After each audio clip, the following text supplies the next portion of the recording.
Hello and welcome to RPG Research. I'm Hawk Robinson, founder and president of RPG Research, the 501c3 nonprofit studying the effects of all role-playing game formats and their potential to help improve lives. This is our Sunday, March 17th, 2019 research assistants meeting.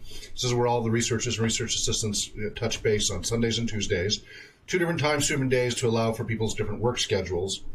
I'm at both of them, but then, so for example, one of our researchers is in Saudi Arabia, so we do that one really early on Tuesday morning, whereas everybody else we do on Sunday and such. Trying to accommodate all the different time zones of all our volunteers around the world. So usually the first part of the meeting is kind of administrative. We have everybody check in on the progress on their monthly blog postings. Each researcher is supposed to post one blog posting a month. And then also their 6-month essays, so twice a year they're supposed to have a more formal essay.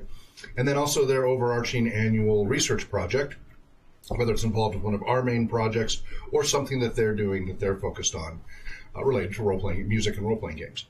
So that's usually how it starts out. We have one researcher who's called in because of a family emergency, and a couple others I haven't heard back from. I don't think they've gotten the message about the new schedule. So they were having trouble making the Tuesday ones because it was during work and school and such. And I've sent a big email out to everybody, but I'm not sure everybody's gotten it yet. So it might be that there's nobody today. Now, last week we were discussing play therapy and how that is and is not applicable to role-playing gaming. So if you're a Patreon supporter, you should already have access to that video. If you're not a Patreon supporter, you get access to our videos, lectures, essays, all these things at least a month, sometimes 6 months, because we're all volunteers. It takes time to get these things moved from position to position. So months before the general public.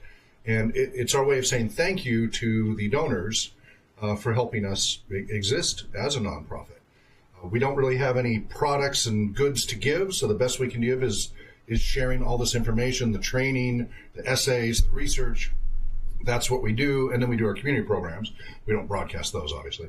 But, and the best way to thank our donors is give them early access as a thank you. But we do make everything, as much as we legally are allowed to do, publicly accessible eventually. As volunteers, it takes us a while to get the release cycle.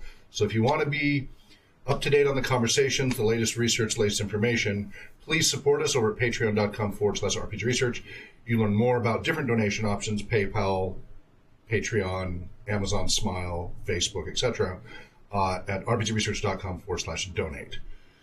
Yeah, it looks like, do I have the microphone on here? Okay, I do. Need to move that up so I can see it better. But anyway, so since nobody has checked in yet, and I'm suspecting it's going to be just me today with the new schedule changes. If you want to check out our schedule, because we have a very busy schedule. We are running stuff almost every day. We're streaming almost every day. So you can go to rpgresearch.com/about/calendar. I'm seeing if I made a shortcut to make that faster with just a single slash. Not calendar, about schedule. Okay, I need to make a shortcut for /schedule at some point here. But anyway, you can go to About and Calendar, and then there's a link to our detailed schedule. And let's go ahead and go over it briefly. For those of you who don't know, we have a lot. So, for example, today we've got 3 different meetings on Sundays because of people who can't make it during the week. So starting on Saturdays, 11 a.m. to 2 p.m., that may move around a little bit as we open up more community programs. We have our GM workshops, our Game Master Training workshops. Sundays from 11 a.m. to 2 p.m., these are all Pacific time.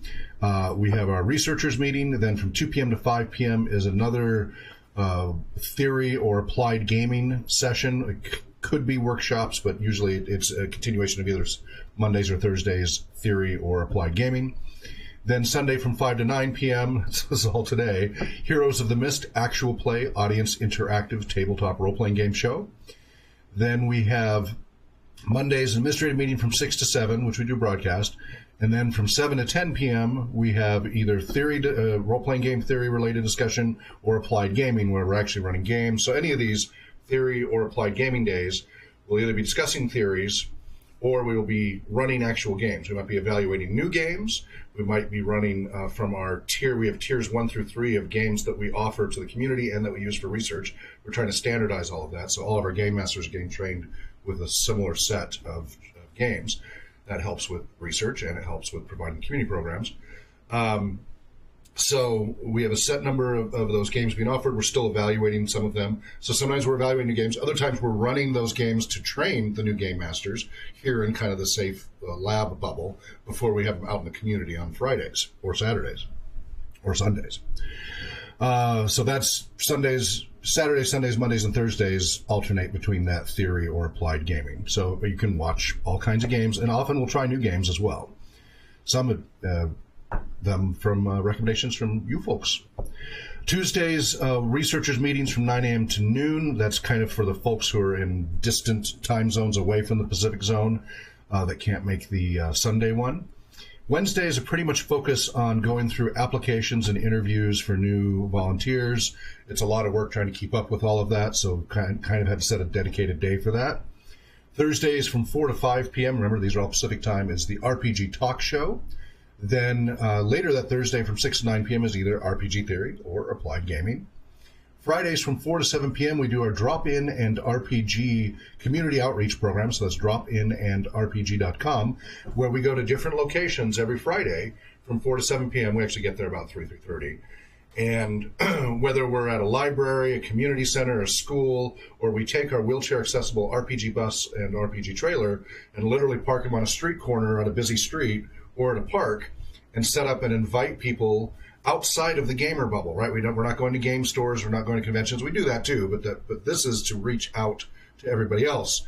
We go to all these other places all over, so far all over the West United States. Excuse me. And we hope over time, through your donations and stuff, we can do that everywhere eventually. And give people a new experience of role-playing gaming, or they maybe haven't played in a long time and aren't aware of all the new stuff out there, or they're an old-time gamer and they just want to have a different experience of a different style of gaming that is research-supported and comes from a background of RPG optimization techniques and such. And those are open and free to the public every Friday. We, of course, gladly accept donations. But there is no charge. And it's all the way from ages 5 to 105 plus. Everybody's welcome. Of course, the younger players get priority and least experience. So if they've never played before, let's say where all the tables are full, we only have 3 or 4 or 5 GMs that day, then we will ask the most experienced players to please sit out the game, maybe help in other ways, observe, what have you. Or if they're really experienced, maybe help with the game. Of course, we don't do that in the special community programs because all of our volunteers have background checks and such. But anyway, you get the idea. And then we're back to the Saturday loop, and it continues every week like this. It's a lot. We're doing a lot. And much of that we're broadcasting. So let's see. So that's what we know on that end. So I was trying to hurry and finish my breakfast here. I gotta just hurry and finish drinking some supplements, and then I'll come back on. And so last week was about play therapy and how what does and doesn't work when considering role-playing games and play therapy. Also, a lot of people have misunderstandings about what play therapy is. Play therapy is actually a very narrow, constrained, literally in a box approach. It's from a psychiatric, psychological perspective, and it's very much more hands-off, and it's generally only up to about ages 9 to 11 years old.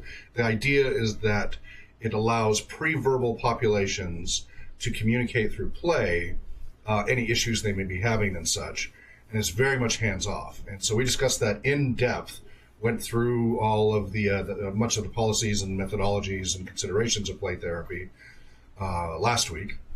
So, and then we mentioned how recreation therapy was more appropriate because of these reasons, XYZ. But for many of you, you don't know what recreational therapy is. In fact, a lot of people have it reversed. A lot of people think recreation therapy is this narrow, confined box, and play therapy is this big open thing, when actually it's the other way around. Play therapy is a very narrow, prescribed approach. Recreation therapy is very broad and has a lot of different channels to apply. And I have found to be one of the best professions for optimizing the role-playing game experience for different goals. So today, after I finish, I'm going to stop the video briefly. I'll keep the stream going in pause mode. We're going to discuss an introduction to recreation therapy. So a little bit of the history. And there's a lot of other therapies that overlap. So a lot of the same history: music therapy, recreation therapy, art therapy, even occupational therapy. A lot of these alternative therapies have similar roots.